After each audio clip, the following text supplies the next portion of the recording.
চ্যানেলে ভিউ হচ্ছে না, সাবস্ক্রাইব বাড়ছে না, 2 বছর ধরে ইউটিউবে কাজ করছো কিন্তু কোনো কিছুই সাবস্ক্রাইব বা ভিউজ কিছুই বাড়ছে না। তো আজকের জন্য তোমাদের এই ভিডিওটি আমি নিয়ে চলে এসেছি। তো হ্যালো বন্ধুরা, আমি শুভজিৎ, তোমরা দেখছো Subhajit techs me YouTube channel.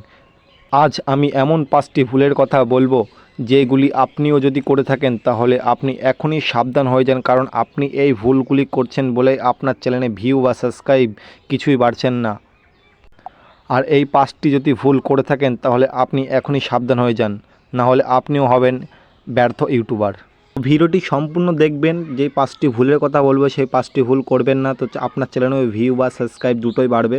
তো চলুন ভিডিওটি স্কিপ না করে সম্পূর্ণ দেখতে থাকুন। চলো ভিডিওটি শুরু করা যাক। মিস্টেক নাম্বার 1, আপনি আপনার চ্যানেলে সঠিক সময় ভিডিও আপলোড করছেন না।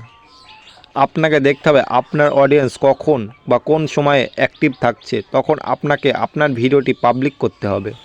মিস্টেক নাম্বার 2, চ্যানেল থেকে ভিডিও ডিলিট করা। আপনি দেখছেন যে যেই ভিডিওটি ভিউজ হয়েছে সেটি চ্যানেলে রাখছেন এবং যেই ভিডিওটি ভিউজ না হয়েছে সেটি চ্যানেল থেকে ডিলিট করে দিচ্ছেন। এটি হচ্ছে আপনার মারাত্মক ভুল। চ্যানেল থেকে কোনো ভিডিওই ডিলিট করা যাবে না। মিস্টেক নাম্বার 3, আপনার ভিডিওর থাম্বনেল, ক্যাটাগরি, ট্যাগ, ডেসক্রিপশন কিছুই ঠিক নেই। ভিডিও কোয়ালিটি এগুলিকে আপনাকে ঠিক করতে হবে, তাহলে আপনার চ্যানেলে ভিউজ বা সাবস্ক্রাইব দুটোই বাড়বে। তো আপনারা বুঝে গেছেন যে আপনারা কি কি ভুল করছেন। তো এই ভুলগুলি করা বন্ধ করুন, তাহলে দেখবেন আপনার চ্যানেল দ্রুত গতিতে গ্রো হচ্ছে। তো ভিডিওটি ভালো লাগলে সাবস্ক্রাইব করবেন, কমেন্ট করবেন, লাইক করবেন, শেয়ার করবেন। ভিডিওটি এখানেই শেষ করছি। ধন্যবাদ।